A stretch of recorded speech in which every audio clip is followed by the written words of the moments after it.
company in Singapore. So basically, we have been receiving quite a lot of queries on why should we get involved, or why should we set up our base in Singapore or set up a holding company in Singapore vis-a-vis setting up subsidiaries in any part of the world. This has become quite a common practice these days, setting up a base out of India, talking predominantly about the Indian investors, Indian shareholders or Indian promoters. So setting up a base in outside India, pooling resources to India. So this is a predominant and most commonly practiced phenomenon in India and Singapore bridging. So starting off with this session, we are initiating it, and let's discuss on some of the few factors that why Singapore is such an economic success. I mean, what holding company? Why should we set up a holding company in Singapore? And vis-a-vis some subsidiaries in different parts of the world, what benefits holding company will give up if we set up in Singapore, their tax benefits and audit requirements. So we are starting off with our session. The first topic is why Singapore is an economic success. Yes, Shraddha, please take it. Yeah, thanks, Siti. Can you please just share the screen? Yeah, it's already shared.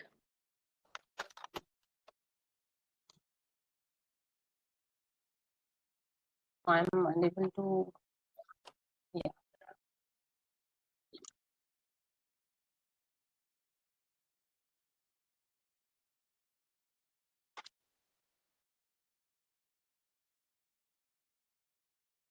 It's everyone. Yeah.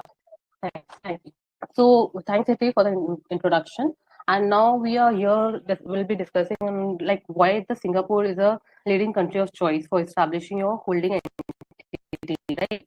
It's because of its economic success. Basically, the major factors that are making Singapore an economic success is that the guidelines are very business friendly and which makes Singapore stand as the second best on the World Bank ranking in terms of ease of doing business.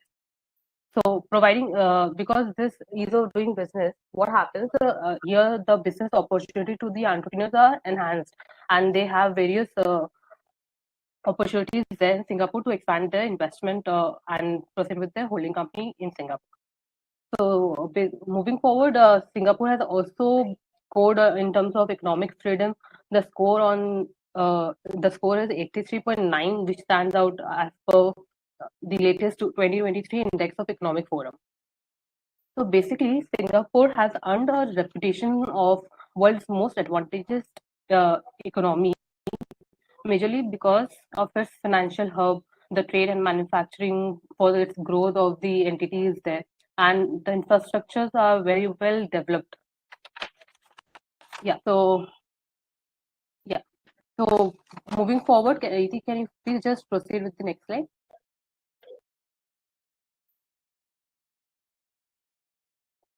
Yeah. So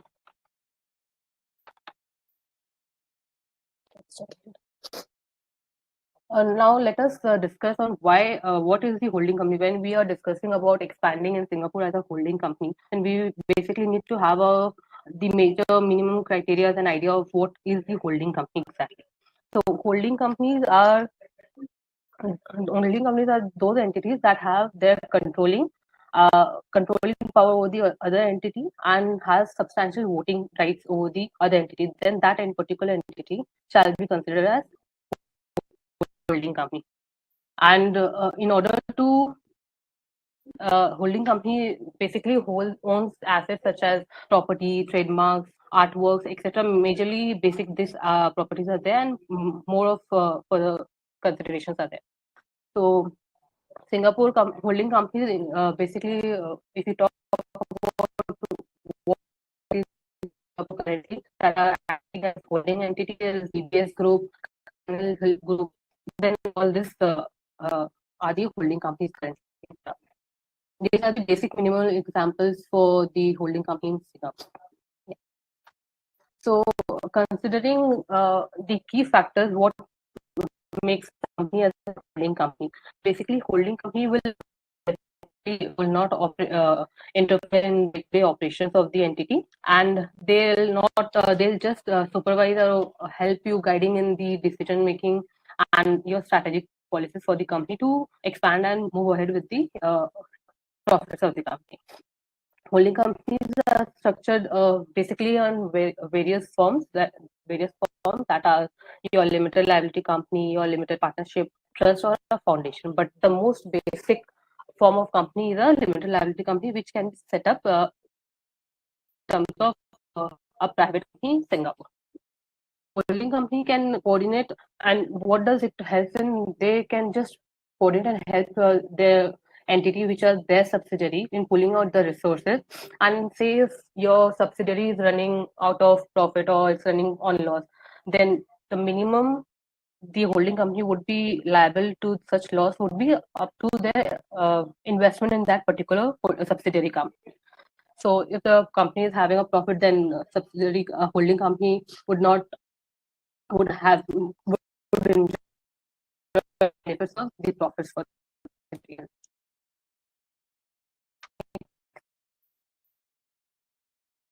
When we are talking about holding company, then obviously we also need to understand what are the types. So basically, in Singapore, there are two types of holding company. That is one is your investment holding company, and the other one is a financial holding company. So when we talk about investment holding company, we need to understand what is the investment holding company exactly. It basically that owns investment. Owns investment form of shares that are for the long term investments. Basically, they are not to differ. If we got the financial holding company, they are different from financial holding company that operates particularly on the basis of finances and insurance sector. So financial holding companies have to have be registered in the finance, banking, and insurance sector. Unlike financial holding company, they are basically not regulated by Monetary Authority of Singapore as well, because financial holding company has to get be operated by a particular ministry, which is Monetary Authority of Singapore. So moving forward, I would request you to take this discussion ahead, and we can then discuss. Thank you, Shraddha. So moving forward, we will now take up and discuss what are the benefits of setting up a holding company in Singapore. So basically, Singapore has a really favorable tax regime. Favorable tax. So when we're speaking about favorable tax regime, Singapore has one of the. Singapore is such a country where the corporate tax is one of the lowest. It is only 17% only. Moreover, Singapore government gives quite good exemptions, tax exemptions as well, which we will discuss later in the upcoming slides. The next is the 100% foreign ownership is allowed in Singapore. So basically, there is no such criteria that any percent or even a single share has to be held by a person in Singapore. Just like in India, wherein one at least a shareholder has to be present in India. Singapore does not have such criteria, and 100% foreign ownership is allowed. So this is one of the really main factors that is putting on and is attracting the shareholder, the promoters to incorporate their companies. There is also not requirement to have multiple or at least minimum of 2 shareholders. So companies can be incorporated with 1 shareholder only. The next is extensive DTA agreements. So there Singapore has DTAs with quite a lot of countries. I think there is nearly more than 70 countries which Singapore has DTAs. So this is also a predominant factor coming into picture. Singapore has a strategic location as well. So now Singapore I mean, it has great logistics, it has great shipping hub, and it has free trade, digital economic agreements and infrastructures developed as well, which cater to the needs of business environment. Singapore also has a stable political and economic environment. Now, Singapore has hardly, sorry, has hardly had a political turmoil in its country, or has been involved in wars, and the economic environment is also such, which factors and which is a predominant requirement for favorable economic environment for the promoters, or the owners to enter into Singapore. Singapore also has great infrastructure and connectivity as well. Now, Singapore has port which has connectivity with quite a few with Europe, and quite a few Asian countries as well. So this it also has strong IP protection rights as well. Singapore, it has the best IP protection and infrastructure incentives in Asia. Considering Asian, in Singapore has the best IP protection rights, and amongst the world, it stands second only in the IP protection rights. Singapore has ease of doing business. I mean, the company can be incorporated in Singapore within a couple of hours only. It has with really less factors and less documentation is required.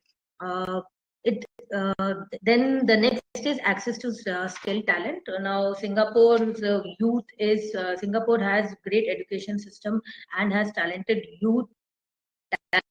population, which factors to business environment. The next is Singapore does not limit on the number of subsidiaries that can be set up a holding company. Now, this is really one of the most important factor to be considered. There is no bar on the subsidiaries that can be set up by a holding company. Just like in India, where subsidiary setup is allowed only up to 2 step-down subsidiaries, Singapore does not have any such bars. We will now proceed with why should we and how should we start up a holding company in Singapore. So basically, the key requirements for setting up a private company or vis-a-vis holding company in Singapore is quite simple, as we've already mentioned, that only one shareholder is required.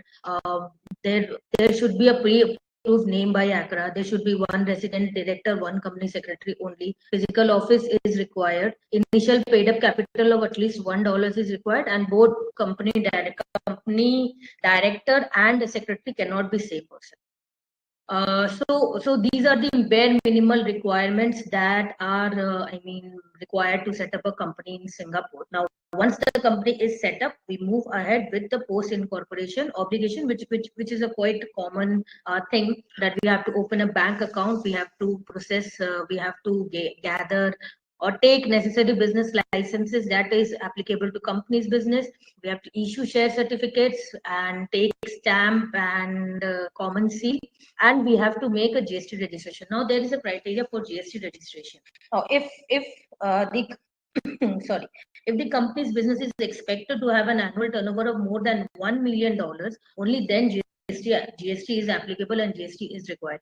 So if a company is a baby company or in a really startup stage, it does not and is expected to have revenues which is even less than 1 million, so we do those baby companies, those even do not have to register for GST. And the next is we have to apply for an employment pass if required. So this is really an optional thing, considering that the holding companies in Singapore can be run from any part of the world as well. I mean, from India as well. So this is an optional depending upon the business requirement. Moving forward and taking this discussion ahead, we will now discuss on the tax benefits for holding companies in Singapore. So there are quite a few tax benefits that is applicable to companies in Singapore, which caters to the business friendly environment, to encourage the entrepreneurship and to set up regional headquarters in Singapore. These factors basically are exemption from taxes on dividends and capital gains. So basically, there is no tax on dividends and there is no tax on capital gains. Singapore basically deals with a single tier tax system. So once a business or once a taxation has been levied on any income, then it is not taxable.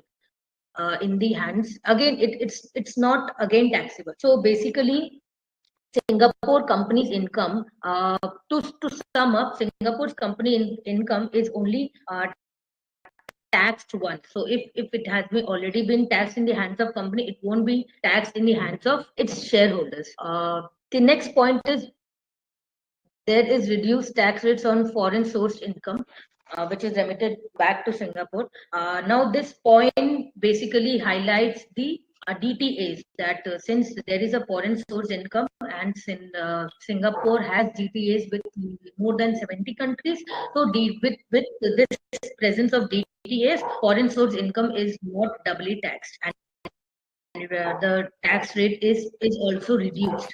The next is there is no requirement to file different tax returns for a subsidiary company. So once holding company has filed tax return, the holding company does not necessarily have to file different tax return for its all the subsidiary companies.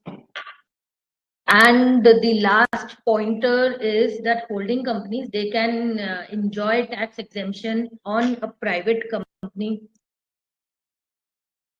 They can on profits made from disposable of certain equity investments as well. So on disposing of certain equity investments by holding company of its subsidiaries, so there is no requirement, and there is a tax exemption available as well.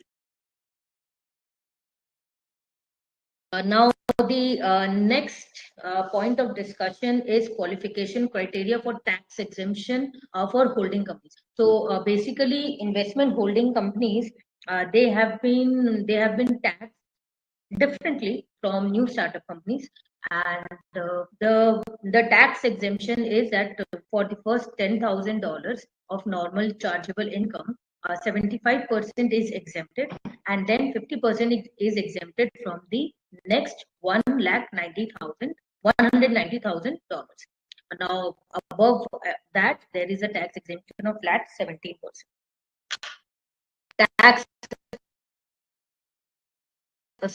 liability of 17%. The next point of discussion is audit requirement for holding companies in Singapore.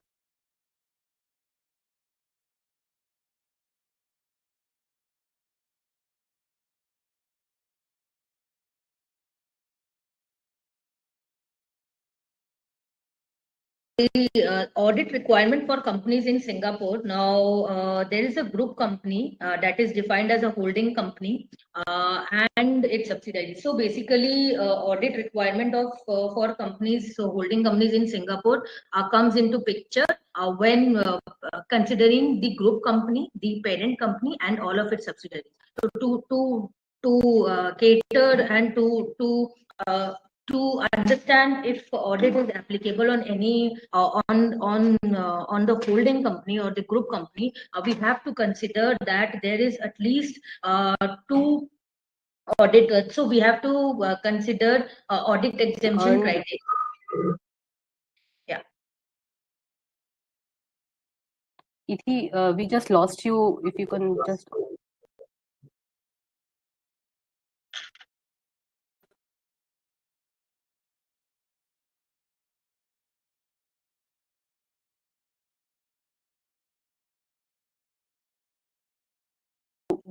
Yeah, Shraddha, I'm moving forward on this slide. So to qualify as a small group, we have to consider some of the factors, which is consolidated revenue. It must be $10 million. Consolidated total assets. It must not exceed $10 million, and the total number of employees.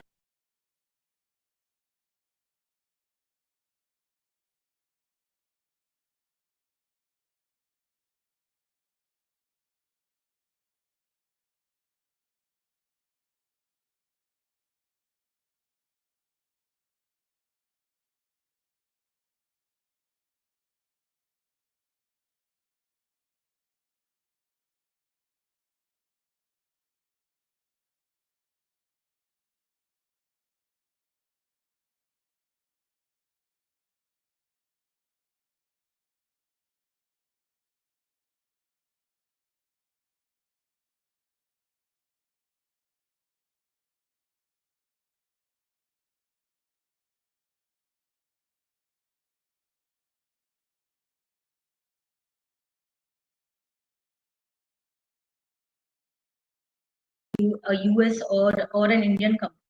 Now we at Tax Mantra, as a group, we also have a strategic tie-up with Indian and Singapore government agencies, which is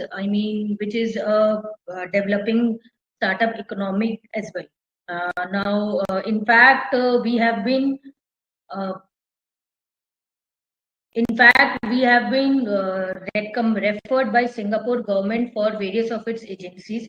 We also have helped several emerging companies that is holding subsidiary relationships globally, and we have also assisted in cross-border tax and legal compliances as well. We as a team in Tax Mantra, we take care of running your businesses from what we can say is from pin to plane. We serve all the business. We provide all the services in terms of whether to incorporate your company, whether to run your business, or whether to annual compliances or investment based compliances or event based compliances. We have had a connect, and we we we provide these services. I think we can end our discussion on this.